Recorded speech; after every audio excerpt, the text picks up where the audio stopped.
आप सभी भाई बहनों का आज की ब्रेकिंग आध्यात्मिक न्यूज की कक्षा में एक बार फिर स्वागत है। आज की चर्चा का विषय है बचपन अवस्था, एक अबोध स्थिति। लेकिन इनके नीचे ही हमने कुछ और शब्द भी लिखे हैं, वो है तमोगुण की प्रधानता। और इसको मैंने देखिए काले रंग से दिखाया है, क्योंकि तमोगुण को अज्ञानता से या अंधकार से जोड़ा जाता है। क्योंकि जब जब देखिए सतोगुण की न्यूनता होती है या ज्ञान का अभाव होता है, जब प्रकाश का अभाव होता है, तो ऐसे में देखिए अंधकार एक सहज स्थिति हो जाती है। तो इसलिए बचपन अवस्था को हमने एक अबोध को हो या एक आध्यात्मिक ज्ञान की न्यूनता से भी आप कह सकते हो। देखिए बचपन अवस्था में तो आरंभ में जब तक बच्चा स्कूल नहीं जाता, देखिए आजकल तो कलयुग चल रहा है, बच्चों को प्ले स्कूल में भेजा जाता है, फिर नर्सरी कक्षा में, फिर आगे की कक्षाएं शुरू होती। यानी कि बचपन अवस्था में एक बच्चे को भौतिक शिक्षा का भी ज्ञान नहीं होता। देखिए क्योंकि स्थूल शरीर की ये एक बचपन अवस्था एक आरंभिक स्थिति है। हालांकि शास्त्रों में तो देखिए जो गर्भावस्था की स्थिति है उसको भी कहीं कहीं बचपन अवस्था से ही जोड़ दिया जाता है। और बचपन अवस्था की जो एक अगली स्थिति बनती है किशोरावस्था, उसको भी बचपन अवस्था से ही जोड़ दिया जाता है। क्योंकि ये जो आपके हमारे स्थूल शरीर है, यानी तीन अवस्थाएं जो बचपन अवस्था, युवा अवस्था और वृद्धावस्था मानी जाती है, वो स्थूल शरीर के स्तर पर ही मानी जाती है। जो आपका हमारा सूक्ष्म शरीर है और जो कारण शरीर है, इनकी देखिए बचपन अवस्था, युवा अवस्था या वृद्धावस्था नहीं मानी जाती।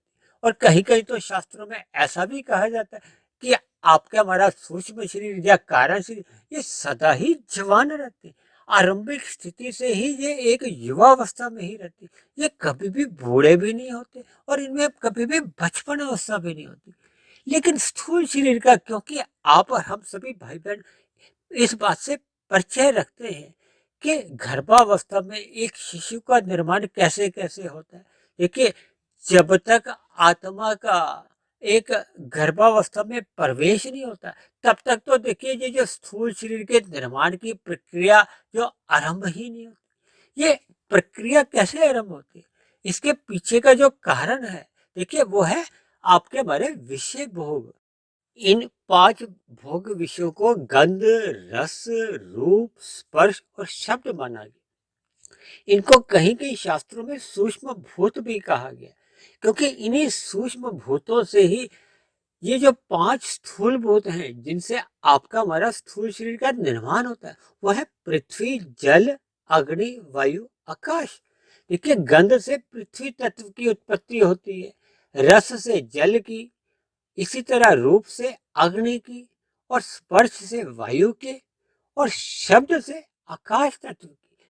अब हम बात करते हैं कि बचपन अवस्था को अबोध की स्थिति क्यों माना गया है।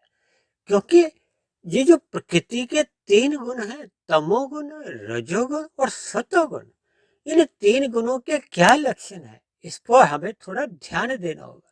देखिए तमोगुण को पदार्थों से जोड़ा जाता है, आलस्य से जोड़ा जाता है, अज्ञानता से जोड़ा जाता है, अंधकार से भी जोड़ दिया जाता है। इसीलिए बचपन अवस्था को एक अबोध स्थिति माना गया है। इसीलिए तो बचपन अवस्था में एक बच्चे द्वारा जितने भी कर्म होते हैं वो लिखे नहीं जाते, उनका कोई कर्माशय नहीं बनता।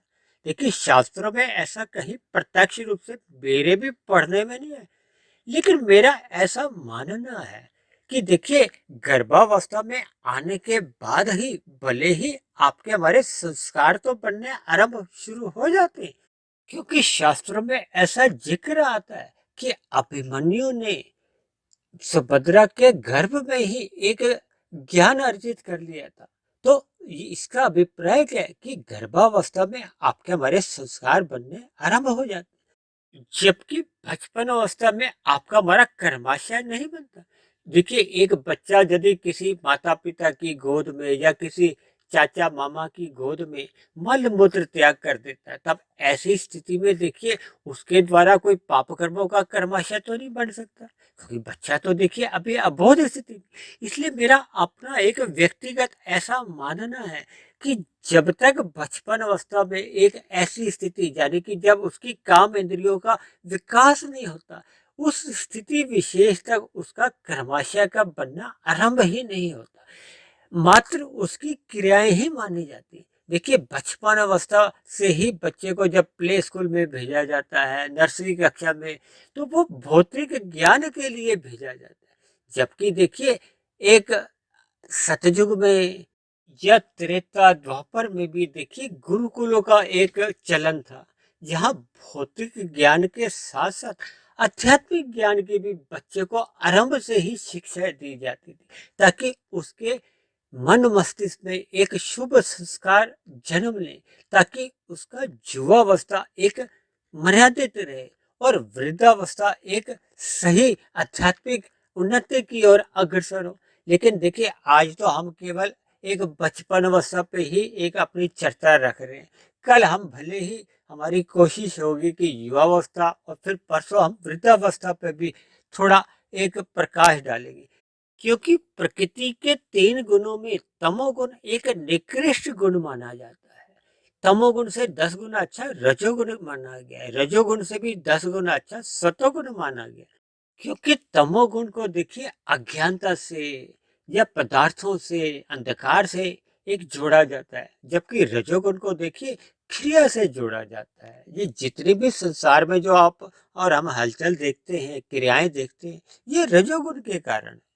और सतोगुण को ज्ञान से जोड़ा जाता है, और ज्ञान के अभाव में देखिए होने वाली जितनी भी क्रियाएं होती हैं वो अक्सर दोष युक्त होने लगती है। इसीलिए व्यवहार में, क्योंकि एक बचपन अवस्था अबोध की स्थिति है, उसमें सतोगुण की कहो या आध्यात्मिक ज्ञान की एक न्यूनता रहती है।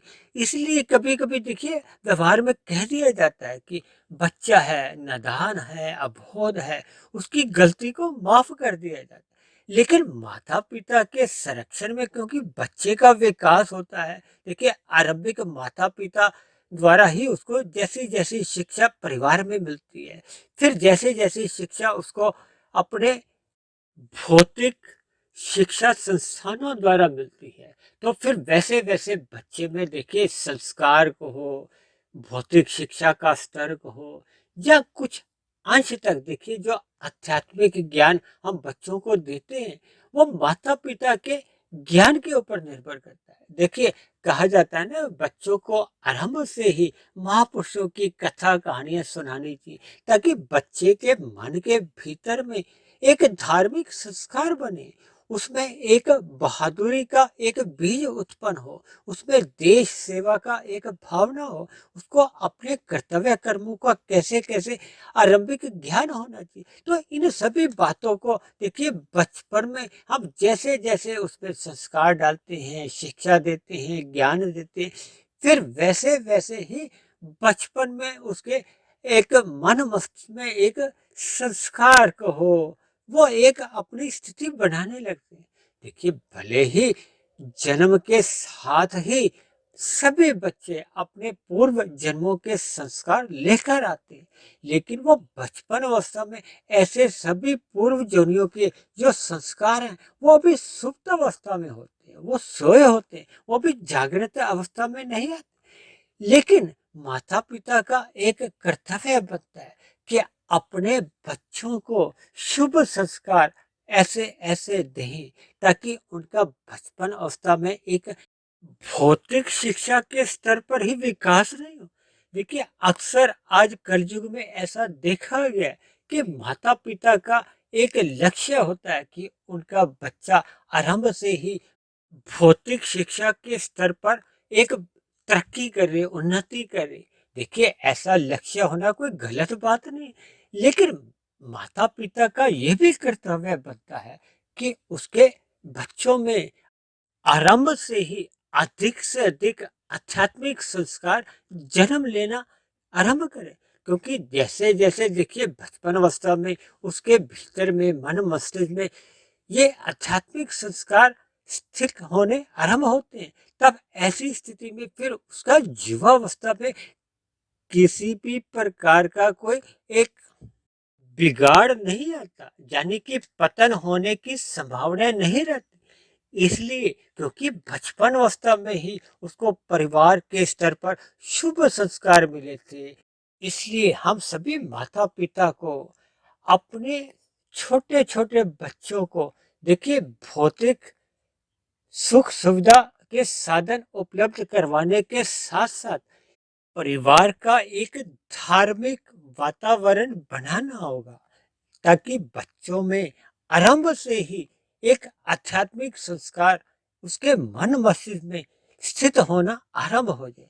तो ऐसी सभी शुभ स्थितियां तभी बन पाती हैं जब माता पिता या परिवार में दादा दादी का भी एक परमात्मा के प्रति यानी सत्संग के प्रति हमारी एक जिज्ञासा होनी चाहिए। यानी कि हम सभी भाई बहनों को अपने मिले हुए जीवन में सत्संग करते रहना चाहिए, ताकि आपके हमारे घरों का एक माहौल एक सात्विक बने और जो छोटे छोटे बच्चे हैं उनके भीतर में आरंभ से ही शुभ संस्कार बने। तो ऐसी सभी शुभ स्थितियां हम सभी भाई बहनों के जीवन में निरंतर बनी रहें। इन्हीं शुभकामनाओं के साथ आज की चर्चा को यही विश्राम देते हैं। यदि बनी हुई वीडियो आपको अच्छी लगी हो तो मेरी आप सभी भाई बहनों से विनती है कि इस बनी हुई वीडियो को आप अन्य भाई बहनों में भी शेयर करें, ताकि समाज में एक सतोगुणी वातावरण का विस्तार हो। उस सतोगुणी वातावरण में हम सभी भाई बहनों का जीवन सुखमय बीते, परमात्मा में सदा प्रीति बनी रहे। इन्हीं शब्दों के साथ आज की चर्चा विशेष को यही विश्राम देते हैं। कल फिर मिलते हैं एक नए विषय को लेकर, एक नए संदेश के साथ। तब तक आप सभी भाई बहनों का बहुत बहुत धन्यवाद।